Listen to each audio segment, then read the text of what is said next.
In our efforts to feature specialists who help dogs move, we're here with Run Buddy Mobile, featuring him. Welcome to the dog gym.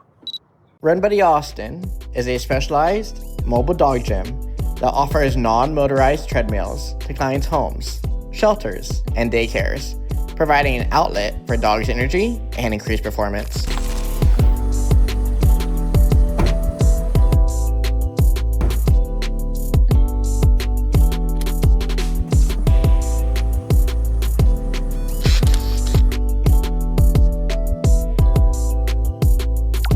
So tell me, what is your ideal client? The ideal client has nothing to do with the dog or their circumstances. Yeah. It has everything to do with the other end of the leash. Yeah. And as long as folks are willing to commit to consistency and show up for their sessions and be ready to party, that to me is the ideal client. Yeah. So it's more about consistency versus just having an energetic dog that needs to work. Exactly. Are you seeing what I'm seeing? Oh, whoa. Golly, look at that big old dog. Plenty of folks who may have an energetic dog, but they call me only when their dog starts becoming destructive, as if getting them in the dog gym for 30 minutes is going to be a quick fix. Yeah. While those who maybe don't have a high energy dog, but they're working on weight loss goals. Yeah. When those folks don't skip a session, they have a consistent routine, they see the most profound results because it's not a quick fix. It's something you do as a preventative measure and as a routine so that you don't find yourself in a position where the dog is putting on weight or demonstrating destructive behaviors. Yesterday, I was at an event and this family walked up with their Bloodhound. She's like, yeah, let's see how he does.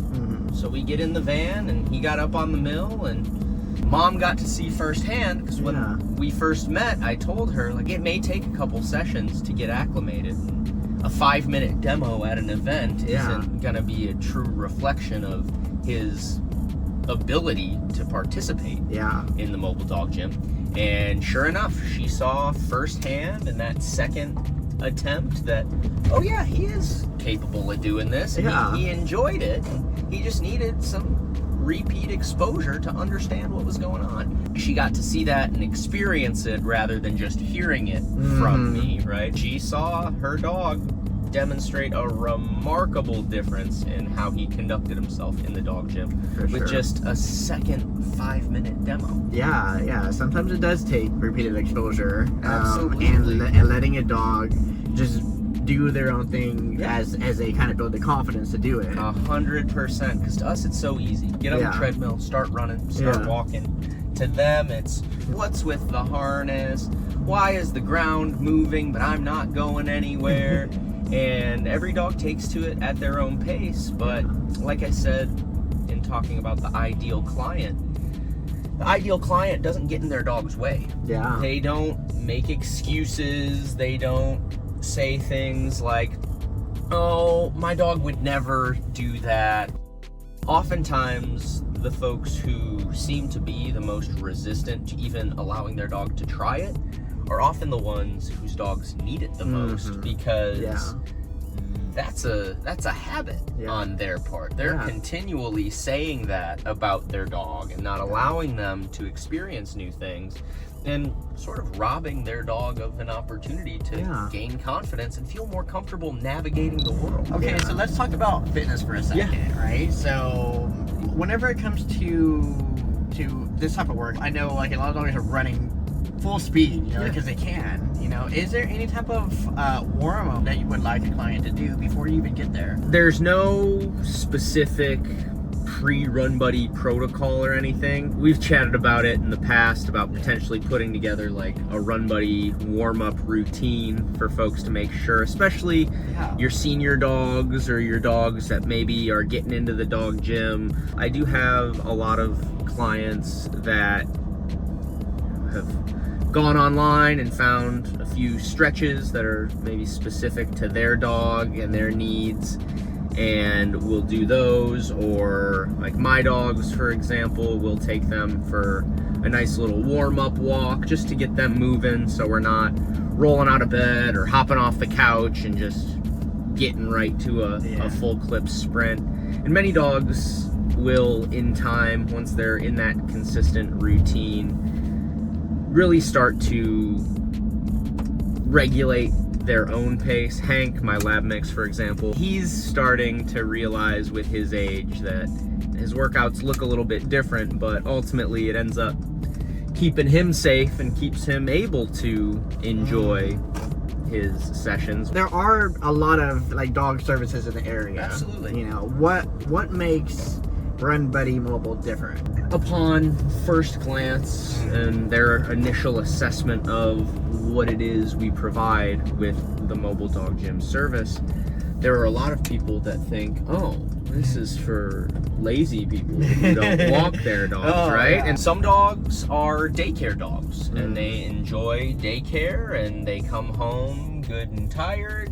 There's a difference between that kind of tired out and the sort of tired out that you would witness from strenuous physical activity. Being able to provide a service like a mobile dog gym session in tandem with your existing daycare routine is really just like icing on the cake. If a dog is not being provided with adequate opportunities to exert themselves and maintain mobility and keep their brain sharp and keep their body mobile, that dog is more likely to demonstrate signs of age prematurely. And at that point, when it comes to dog walking services, dog walkers are great. I don't see dog walkers as competition, and I hope that dog walkers don't see me as competition, because I think we play very different roles and supplement each other. Exactly. That's kind of how Run Buddy differs. My goal is not to tire out your dog. My goal is to fulfill your dog and put them in not just a great physical condition, but in a mental state as well. In addition to your private individual clients, you do a lot of shelter work and daycare work. So, tell me more about that.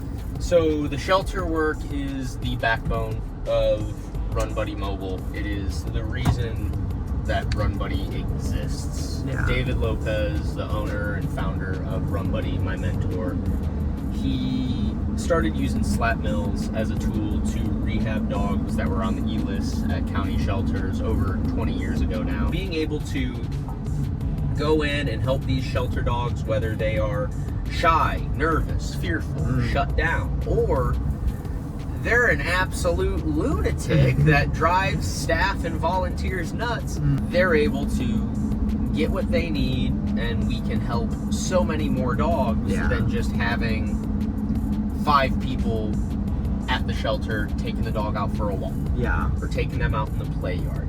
Now, just for the comfort of like, you know, private, like in-home clients, if they wanted a solo run for their dog, you're able to accommodate that as well. Absolutely. So, a lot of our clients are individual clients. That's what allows us to work with the shelters at no cost. And we say a portion of every run goes back to our shelter and rescue partners. As a behavior consultant myself, like I always go into these cases of like reactivity and just all of those where there's a lack of enrichment.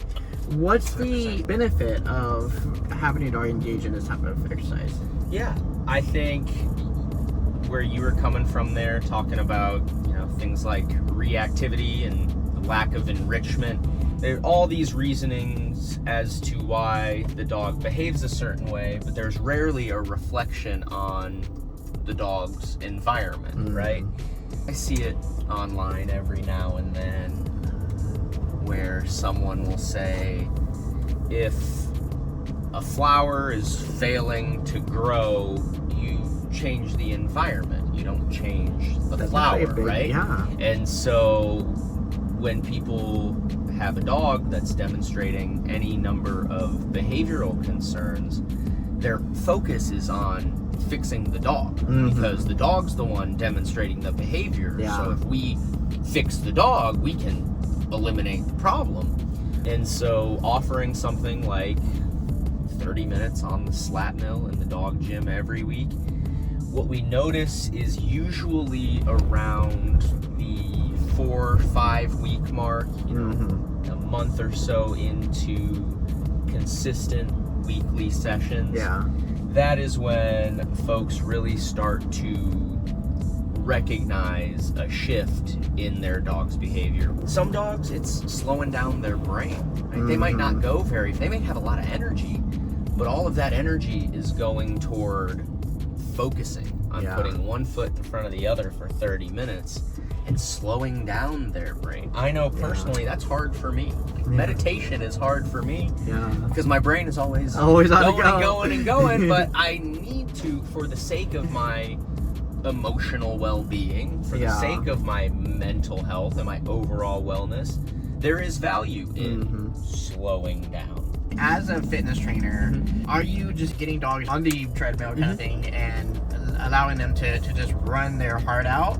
Or is there a type of like progression, like a training plan you would apply for dogs? So there is no one-size-fits-all approach in the dog gym. We meet every dog where they're at. So that initial like trial session is more so a consultation where I am able to address where we're starting with the dog, where we want to be with the dog, and what the road looks like to get there, right? Yeah. If there is a dog that is very high energy, but they come into the dog gym and they aren't hitting the mill running, tail wagging, tongue dragging, it's a matter of helping their family understand that, okay, here's what this is going to look like. You may see your dog get up on the treadmill and not run in the way you had anticipated and think, oh, maybe this isn't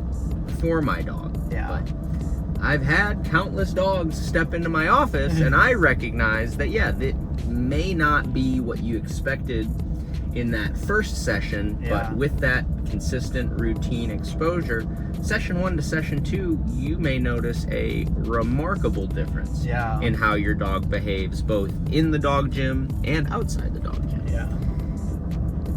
This happens a lot with our body condition transformations. You get a family who is told by their vet, hey, Chuckles needs to lose a couple pounds, right? And so they call me, and that dog gets in here, and once they figure out what's going on the treadmill and how to operate it, that dog may open up to a full clip sprint at a pace that owner has never seen from their dog before. Underneath that meat suit is a dog that wants to party, right? Really, it's a matter of understanding each dog, meeting them where they're at, communicating that to the other end of the leash so that they can have realistic expectations of what their dog gym journey is going to look like. And when they commit to that consistency, and only if they commit to that consistency, is when they will be able to enjoy the benefits and the results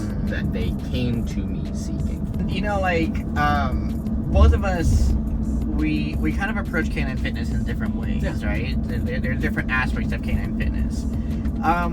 To you, what's the benefit of like having, say, like us work together in a sense? Like, what benefits does another form of canine fitness include?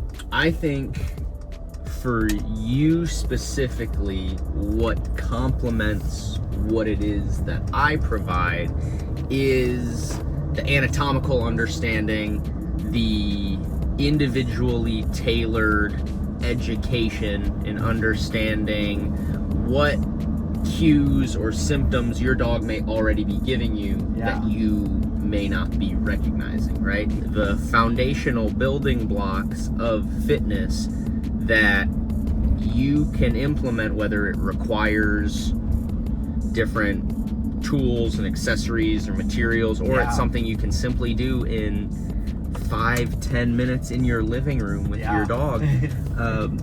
Being able to provide that to dogs and their families that don't require, in most cases, spending much money. It's an investment in time and effort and understanding versus an investment in access to equipment and a service. And I have clients that would benefit greatly from having a more detailed understanding of their dog and how their dog moves and what weak points may exist, going beneath the surface to understand what it is your dog is experiencing and what changes beyond just adding Run Buddy to their routine will benefit your dog in the long run. I'll do a lot of more foundational fitness stuff, you know, for the warm-ups, the cool-downs, the kind of structure integrity of it. Absolutely. You know, and you provided an excellent way of getting dogs to practice their endurance. Yeah. You know, and taking them to the next level. Absolutely. You know, even if the dog and owner's goal is to compete one day, Yeah. having that type of endurance is going to be very helpful for them. 100%. Folks that are just dipping their toe in the water and trying new activities, where regardless of what it is you want to pursue with your dog, to set them up for success, you want them to be physically fit. Yeah. So I think it kind of goes both directions. There's a desire to do more and provide more to our dogs and help them physically and mentally. It was definitely a pleasure talking to you Always about all this. The dog community in Austin is really incredible. So being able to connect with folks who are like-minded, you know, there are a lot of dog lovers out there, right? And I always say there's a difference between dog owners, dog lovers, and dog people, right?